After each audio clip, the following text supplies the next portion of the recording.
안녕하십니까. 정확한 분석으로 시대 흐름을 읽어드리는 Y타임스 정세 분석의 주복일입니다. 대만이 중국을 향해서 선전포고를 했습니다. 미국하고 국교를 회복하겠다, 이런 선언을 한 것입니다. 미국과 밀착하는 대만에 대해서 중국이 국경절 연휴 기간, 그러니까 10월 1일부터 8일까지 이 기간에도 연일 군용기를 대만 방공 식별구역이죠, ADG라고 그러는데 여기에 진입시켰죠. 그래서 무력 시위를 강화했는데 아예 그냥 대만을 엄청나게 위협하고 협박하고 있는 겁니다. 대만의 국방장관에 의하면은 이 중국의 항공기가 대만과 중국 본토 사이의 대만 해협 중앙선을 올해만 49번이나 넘어서는 도발을 감행했다는 겁니다. 이건 1990년 이후에 가장 많은 수치다, 이렇게 밝히고 있습니다. 중국은 또 8월에는 남중국해에서 탄도미사일을 연달아 발사하고 또 실탄 사격 수륙 양용 공격 훈련을 실시했죠. 그러면서 대만을 또 위협했습니다. 여기에 중국 공산당의 입이라고 불려지는 이 관영 인민일보의 자매지죠, 환추스바오, 환구시보라고 이렇게 읽습니다만, 여기에 후시진 총편집장도 트위터에 이런 글을 남겼습니다. 중국은 몇 시간 내에 대만의 모든 군사시설을 완전히 파괴할 수 있고 얼마 지나지 않아 섬을 점령할 수 있다, 그랬습니다. 그러면서 중국 군대와 인민은 그런 자신감을 갖고 있다라고 목소리를 높였습니다. 인민해방군 동부전구사령부도요, 최근에 인민군들이 대만 상륙을 가정하고 정글과 산, 해변을 누비면서 탄도미사일을 발사하는 영상을 게재했습니다. 그러면서 이 대만에 대한 그런 위협을 증폭시켰습니다. 이 사령부는 대만과의 전쟁이 발발하면 이것이 우리의 해답이다, 이렇게 글을 남겼습니다. 중국이 이런 군사적 위협에 대만과 미국도 강력히 대응을 하고 있습니다. 그러니까 대만군과 미군이 초계기와 정찰기를 동원하고 방공미사일 부대가 군용기를 추적하면서 이 중국군의 침입에 맞대응하고 있다는 이야기입니다.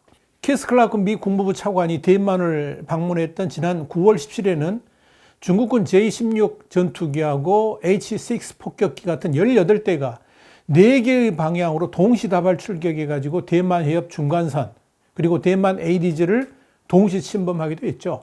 미국도 이에 즉각 대응하면서 대만 인근 해역에서 토마호크와 하푼 미사일을 실사격하는 이런 일촉즉발의 상황이 조성되기도 했습니다. 그러니까 지금의 이 양안, 그러니까 대만과 중국 이 관계는 마치 중국과 미국이 격렬히 대치했던 1996년 미사일 위기가 재현되는 것이 아닌가 싶을 정도로 군사적 긴장이 연일 고조되고 있는 겁니다. 대만중앙통신사는 이 대만 국방부가 지난 5일 의회에 제출한 자료를 인용해 가지고 대만군이 올해 합동정찰, 전투대비, 어로순찰과 훈련 같은 이런 목적으로 군용기는 4,132회, 군함은 7,531회 각각 출격시켰다, 이렇게 보도를 했습니다. 이 자료에 의하면 중국군은 올해 들어서만 사상 최다 횟수인 49차례 대만 해협 중간선을 침범했고요. 특히 9월 16일부터 10월 4일까지 중국 인민해방군 군용기는 11차례에 걸쳐서 대만 방공식별구역이라든지 양안간 실질 경계선이라고 말할 수 있는 이 대만 해협 중간선을 침범했다, 이렇게 이야기를 하고 있습니다. 대만 방공식별구역을 침범한 중국 군용기는 총 253대입니다. 또 대만군이 이에 대응하기 위해서 전투기를 출격시키느라 1조 원이 넘는 국방 예산을 지출해야 됐다, 이렇게 보고를 하고 있습니다. 일각에서는 이런 것 때문에 중국이 이르면 오는 11월 미 대선 직후에 대만을 직접 공격할 것이라는 관측까지 나옵니다만은 제가 볼 때는 중국이 실질적으로 대만을 공격하기는 쉽지 않을 겁니다. 이미 미국이 대만에 대한 관여가 더욱더 강화되고 있기 때문에 그런 거죠. 3, 4년 전만 해도 중국의 일국 양제를 존중해왔던 미국이 이 원칙을 완전히 뭉개면서 대만에 대한 군사적 지원을 강화하고 있기 때문에 그렇습니다. 무기 판매만 해도 공격용 무기는 대만에게 판매하지 않았던 미국이 이제 대만을 지키기 위한 모든 무기 판매를 허용했죠. 그러면서 대만을 직접적으로 지원하고 있습니다. 지난 5일과 6일에는 미국과 대만이 화상 방위산업회의를 열었습니다. 그래서 대만에 필요한 최신 무기 도입 문제를 협의를 했습니다. 대만은 이 회의에서 미국에서 도입해야 될 무기 리스트를 전달했다고 합니다. 대만은 이미 2021년 내년도죠. 국방 예산을 올해보다 10% 이상 늘어난 152억 달러, 우리나라 돈은 한 17조 3,835억 원 정도 됩니다만은 이건 이제 우리나라 국방 예산 50조에 비하면 한 3분의 1 정도 되는 수준입니다. 하여간 17조 3,835억 원을 책정을 했어요. 대부분 미국으로부터의 최신 무기 도입에 소요가 됩니다. 최근에는 F-16 전투기 66대를 구입했고요. M1A8 에이브람스 탱크, 대한 미사일, 드론, 이런 주요 무기와 중국 본토를 타격할 수 있는 첨단 로켓, 순항 미사일, 이런 것들을 더 많이 앞으로 또 구입하겠다는 계획을 갖고 있습니다. 미 국무부는 지난해에만 대만에 100억 달러 규모의 무기 판매를 승인했습니다.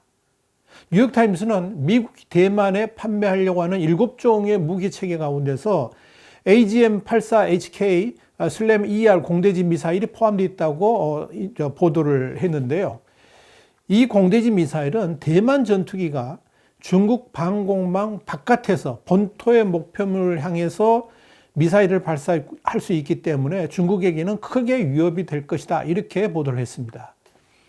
이 미국이 판매하려고 하는 7종의 무기 체계에는 공대지 미사일 외에도 록히드 마틴의 고속기동 포병 로켓 시스템, 그리고 무인 공격기 드론, 그 MQ-9이죠. MQ-9 리퍼, 이런 것들이 포함되어 있기 때문에 이 무기들이 대만에 도입된다 그러면 중국도 상당히 좀 겁을 낼 수 있다.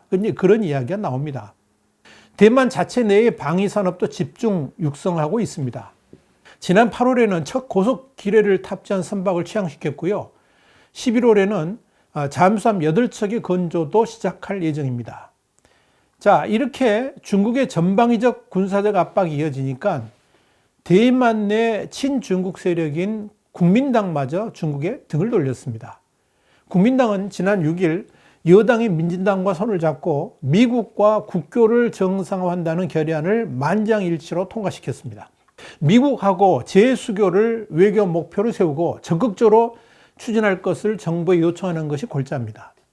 또 다른 결의안은 중국에 명백한 위협이 있을 경우 미국의 지원을 요청한다는 내용을 담고 있습니다.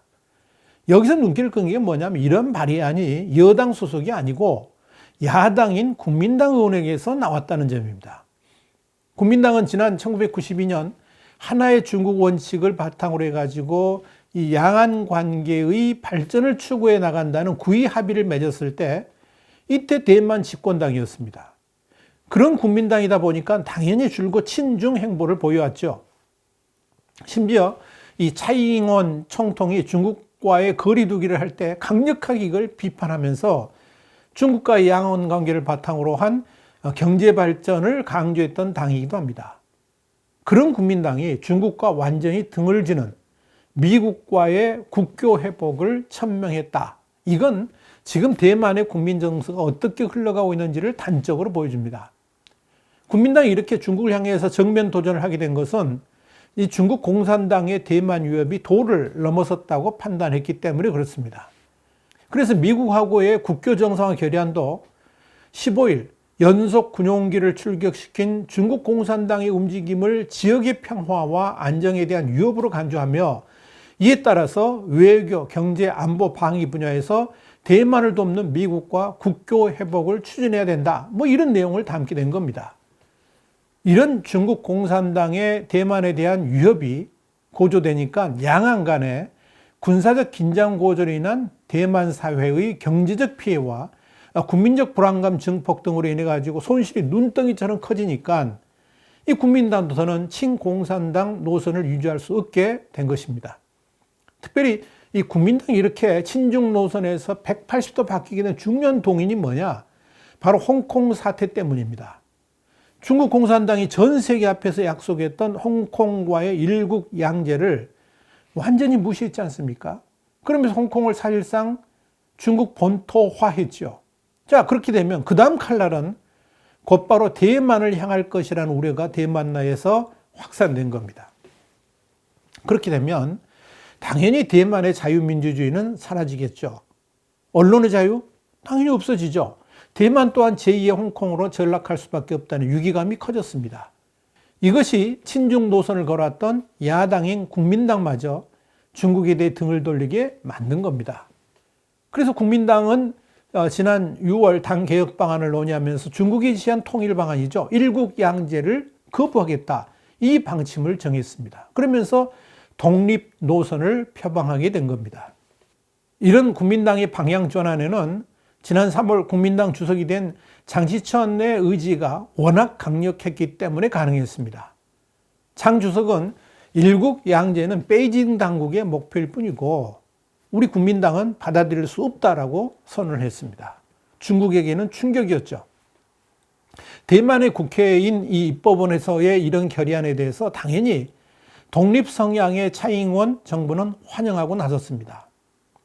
오장한 대만 외교 대변인은 이날 여야 입법위원들의 미국과 대만의 외교 및 안보 관계에 대한 지지에 대해서 감사하다 이렇게 말을 했습니다. 자, 대만이 이렇게 나오니까 미국도 이 대만과의 국교 회복을 위한 발걸음이 빨라지고 있습니다. 일단 지난 3월 대만의 안정과 번영에 대한 중대한 손실을 끼치는 국가에 대해서 미국 정부가 관계 조정을 검토하고 대만의 국제기구 참여를 지원한다는 내용이 담긴 대만 동맹 국제보호 강화법, 이걸 타이베이법이라고 그러는데요. 이걸 이제 트럼프 대통령이 정식 서명했지 않습니까? 그리고 지난 8월에는 앨릭스 에이자 보건복지부 장관이 대만을 방문했죠. 그래가지고 차잉원 총통을 접견했죠. 아주 중국이 소스라치게 놀랐던, 그래서 그냥 발을 동동 구르면서 열을 받았던 그런 사건이죠. 9월에는 키스 클라크 국무부 경제 담당 차관이 대만을 방문해서 광범위한 경제협력 방안을 논의했습니다. 최근에는 폼페이오 장관의 대만 방문이 실제 논의되기도 했습니다. 쿼드 때문에 도쿄에 왔던 이 폼페이오 장관의 기자들이 그걸 물었습니다. 혹시 대만 가지는 않느냐? 그랬더니 이 폼페이오 장관이 그럴 생각이 있다, 이런 말까지 나왔으니까 어느 정도 지금 미국이 적극적이라는 거 금방 알 수 있죠. 더불어서 미국 의회내에서 대만과의 국교 복원 움직임이 전걸음을 걷고 있습니다.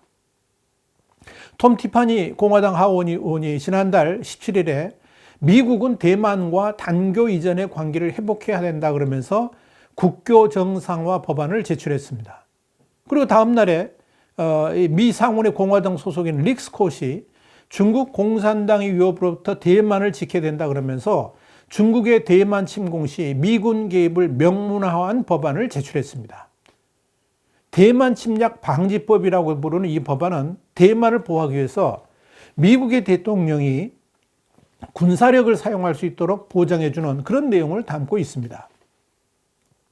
군사적 움직임도 본격화되고 있습니다.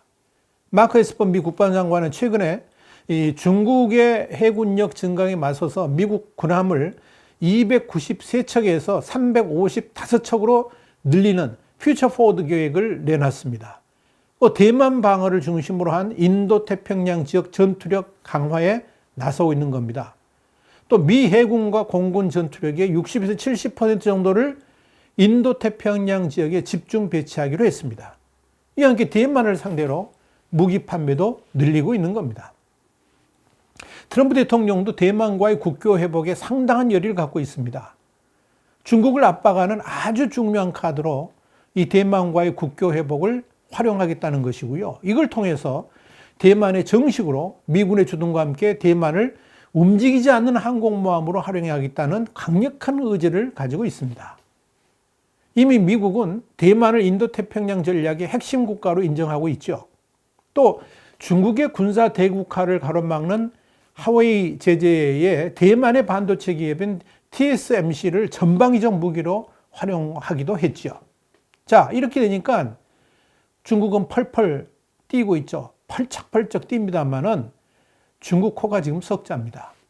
그러니까 이런 대만과 미국 간의 국교 회복 움직임에 대해서 중국은 그야말로 뭐라 그럴까요? 분노에 뭐 여러 가지 그냥 할 수 있는 단어들을 다 쓰면서 펄쩍펄쩍 뛰고 있습니다. 한마디로 전쟁 불사의 의지를 연일 드러내 보이고 있다는 이야기입니다. 사실 중국에 있어서 대만은 어떤 희생을 치르더라도 양보할 수 없는 핵심 이익에 해당됩니다. 대만이 무너지면 곧이어 티벳, 신장 위구르를 비롯한 변경 지역의 독립으로 이어질 가능성도 상당히 큽니다.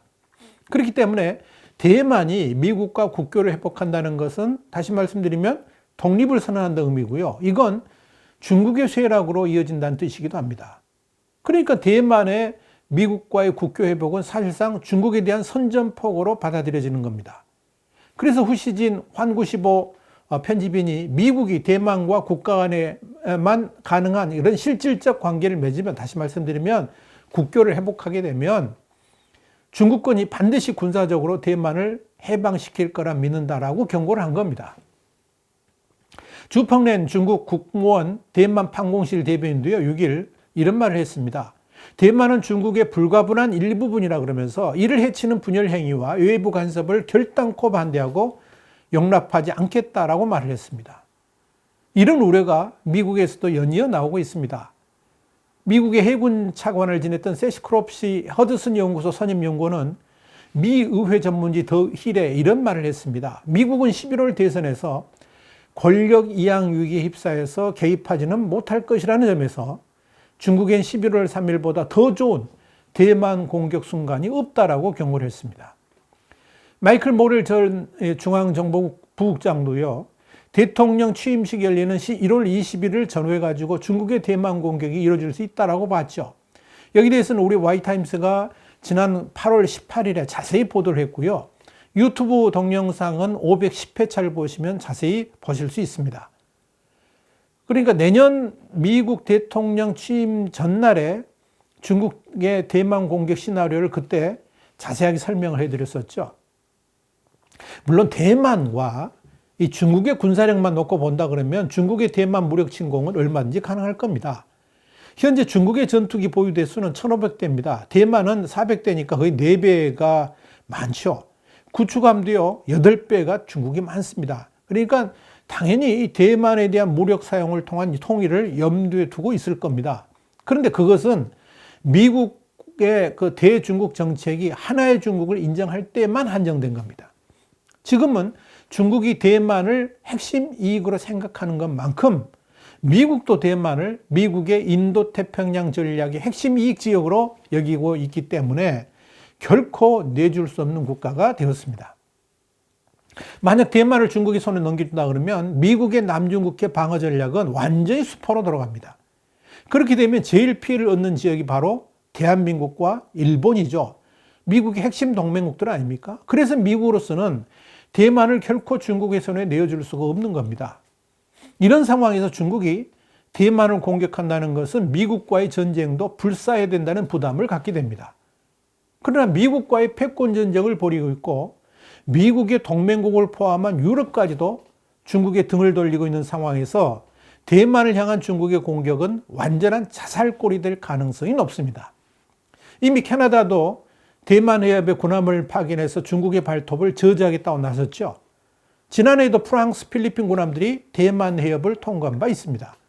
이런 관점에서 중국은 대만에 대한 위협을 강화하기 위해서 대만에 대한 전면 공격이 아니라 대만이 시료 지배 중인 프라타스 섬, 그러니까 중국말로는 둥사군도라고 그러죠. 동사군도 이렇게 한자말로 이렇게 읽습니다만은 여기에 이런데 이렇게 사람이 살고 있지 않은 몇 개의 환초 같은 데를 공격한다든지 대만의 핵심 인프라에 대해서 대규모 사이버 공격에 나설 수도 있다. 이런 이야기도 또 나옵니다. 영국의 가디언지의 전망이 그렇습니다. 이런 중국의 대응에 대해서 미국도 가만히 있지 않죠. 이미 미국은 중국의 계획과는 반대로 중국이 지배하고 있는 무인도 등에 대해서 점령을 하기 위한 실질적 군사훈련까지 마쳤습니다. 더불어서 폼페이오 장관은 중국의 국방력에 대해서 이건 허세다 그러면서 코웃음을 치고 있죠. 이 말은 할 테면 해보라 이겁니다. 혹시 다가오는 미국 대선에서 공화당의 트럼프 대통령이 패배하고 바이든 민주당 후보가 당선된다면 어떻게 될까요? 분명한 것은 그럼에도 불구하고 이 중국에 대한 미국의 압박 작전은 전혀 흔들림이 없을 것이라는 것입니다. 우리가 미국을 참 오해할 때가 많습니다. 한국적 생각으로 미국을 바라보는데요. 그렇게 보면 안 됩니다. 미국의 정치 시스템과 의사결정 과정을 보면요. 대통령 혼자서 독단적으로 어떤 일을 결정하고 밀어붙이는 것은 사실상 거의 불가능에 가깝습니다. 거대한 집단지성으로 움직이는 나라가 바로 미국이기 때문에 그렇습니다. 미국 행정부는 주요 대외 정책을 결정하기 전에 오래전부터 다양한 연구와 세밀한 분석을 통해서 중장기 계획을 세우고 보고서 형태로 이를 공개를 합니다. 그리고 특별한 사유가 없는 한 이 계획대로 추진해 갑니다. 중국과의 패권 전쟁도요, 트럼프 대통령의 머릿속에서 나온 것이 아니고 이미 중장기 계획 안에 들어 있었고요. 트럼프 대통령이 그런 시대의 흐름을 잘 캐치해가지고 미국 우선주의를 내걸었던 것이고, 그것이 국민들한테 상당히 호감을 얻게 된 거죠. 4년마다 나오는 미국의 국가안보 전략, NSS라고 그럽니다. 또 미국의 국가방위 전략, 또 8년마다 나오는 핵태세 검토 보고서, 이걸 NPR이라고 그럽니다. 또 매년 또는 부정기적으로 발표되는 대통령 국정연설, 그리고 대통령의 무역정책 아젠다, 이런 것들을 보게 되면 미국이 앞으로 어떻게 흘러갈 것인지에 대해서 예측을 해볼 수가 있습니다. 그 대세에서 크게 벗어나지 않는다는 겁니다. 단지 세부적인 전술만 대통령에 따라서 약간 달라질 수밖에 없는 겁니다. 그렇기 때문에 미국에서 대통령이 누가 되든 중국을 향한 압박 정책은 크게 변화될 수가 없다는 겁니다. 이런 관점에서 미국은 전혀 인정해 주지 않았지만 스스로 G2라고 자처해왔던 중국의 몰락은 예정된 시간표대로 갈 수밖에 없습니다. 그래서 대만이 저렇게 강경하게 나오는 겁니다. 때가 됐기 때문에 그런 거죠. 중국의 몰락이요, 이건 과거 소비에트 연방이 속절없이 무너졌던 것처럼 필연일 수밖에 없습니다. 다만 그 시기가 언제인가, 이것만 남아있을 뿐입니다. 두고 보십시오. 와이타임 정세 분석이었습니다. 다음 시간에 다시 뵙겠습니다. 감사합니다.